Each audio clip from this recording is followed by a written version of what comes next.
guys, my name's Laura and I'm the Specky Seamstress. Today I would like to talk to you about my Make 9 for 2019. So for those of you that don't know, Make 9 is a challenge that people set themselves on Instagram and they pick 9 patterns that they would like to sew throughout the year. And people have all kinds of different takes on that themselves. So there's also kind of a sister hashtag called hashtag #use92019, which is about using 9 fabrics that are in your stash. And we all know that I have a few more than 9 fabrics in my stash, and that, I should probably get on that. So at the start of the year, I set myself both a Make 9 challenge and a Use 9 challenge. And my Use 9 challenge is going terribly, and I have only sewn 1. I'll put a picture here of the 9 fabrics that I used on Instagram. And yeah, I've only used 1. It's quite bad, and I've actually shown you several of them in my other videos because they are fabrics that I love and I really want to use, but I just haven't quite got the courage to cut into them or found the right pattern for them yet. But I'm on that. I really need to get on my Use 9 2019, and I'm going to do an update video kind of in the middle of the year to talk about my Use 9 progress.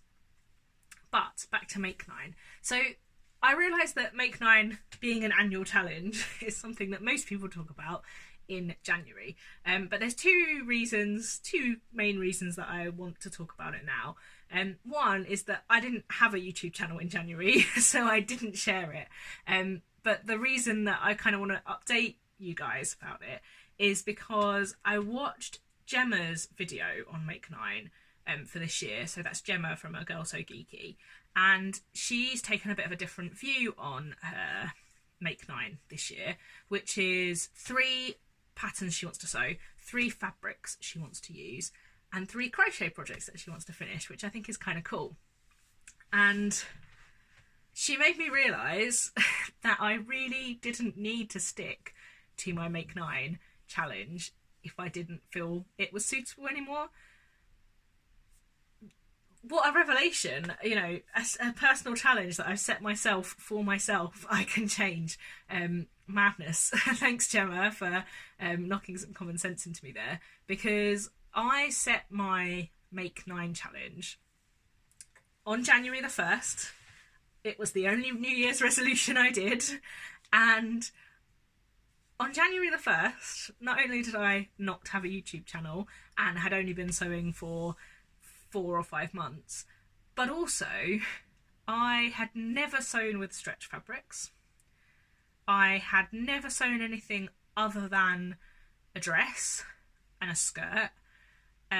I didn't really know much about sewing, really. And I set myself challenges which have really served their purpose, but I'd like to revisit that now, because setting a 12-month challenge for yourself when you've only been sewing for 4 or 5 months, it's just impossible to know what is in your kind of sewing future. So let me test my memory and see if I can remember all of the 9 patterns, because I don't have them written down, so wish me luck.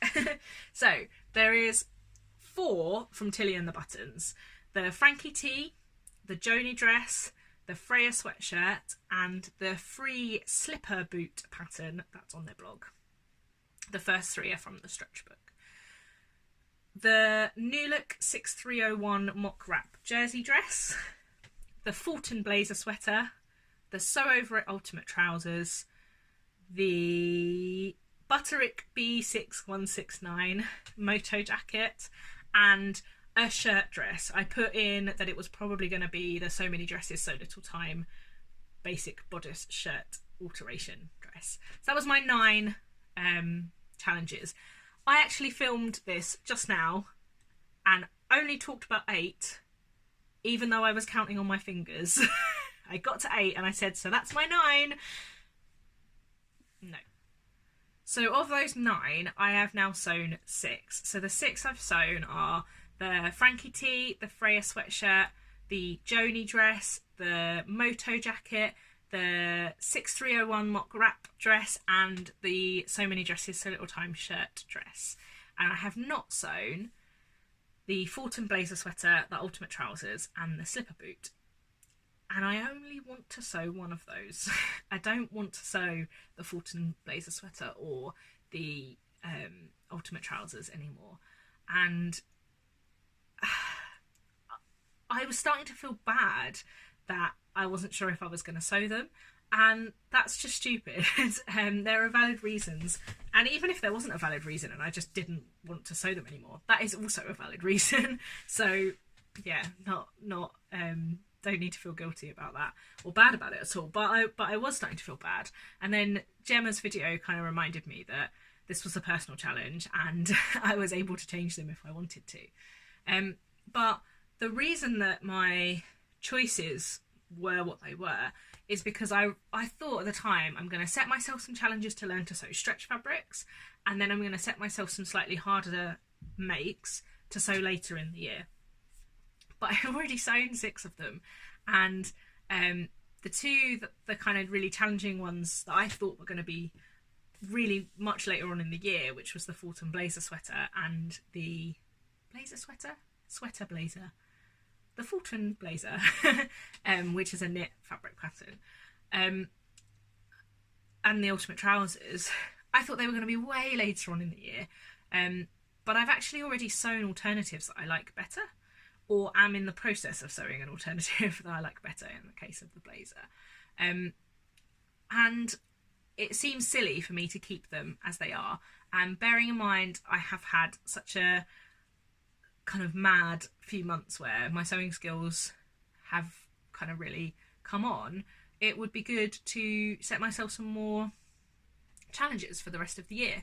So I have thought about doing an update to my makenine halfway through the year, but reflecting on my Me Made May, so my first Me Made May, and looking at the clothes that I do wear and I don't wear, and thinking about the gaps in my Me Made wardrobe, I've realised there are things in there that I'd like to sew that I think would be a better challenge.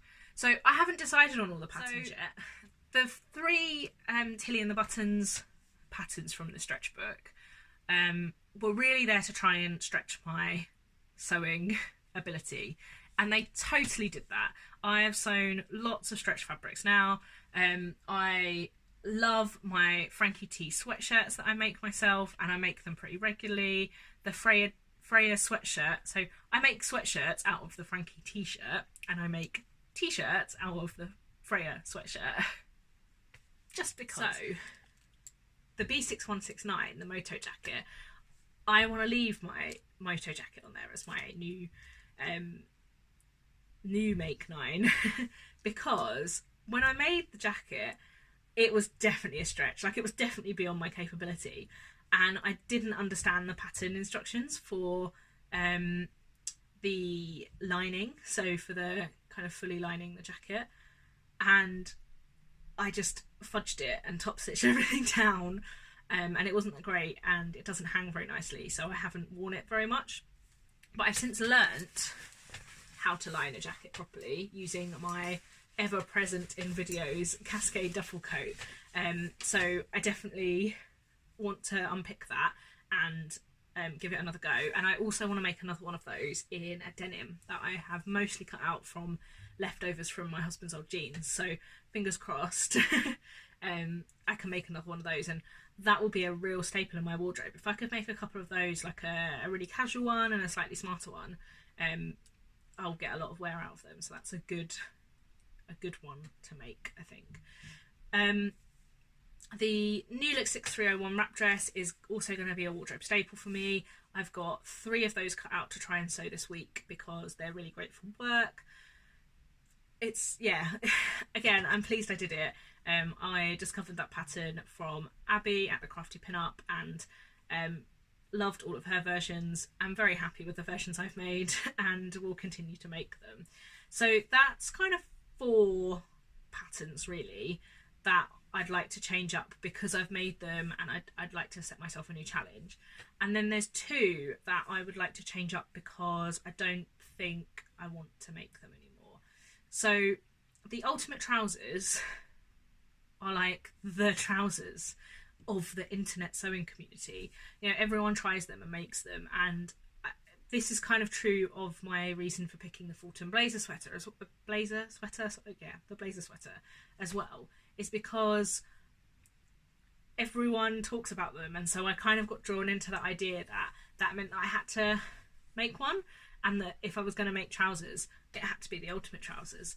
And I fell in love with Katie Courtman's version of the Fulton blazer sweater, but she actually did quite a lot of alterations to that. And when I started going back and looking at the original kind of out of the packet made up versions, I realised it wasn't quite what I wanted. And the Sew Over It Ultimate Trousers, I don't ever buy side concealed zip up trousers. I like trousers with a proper waistband, with a fly zip or a mock fly zip, because they're what I feel comfortable in. Why did I think that the ultimate trousers would be the ones for me? And I have since discovered the Butterick B6327 pattern for trousers, which I've made a couple of, and a couple of shorts versions as well, which I love. So, you know, why try and make myself something that I can make another version? You know, the purpose of that being on there was to try and challenge myself to make trousers, and I am making trousers.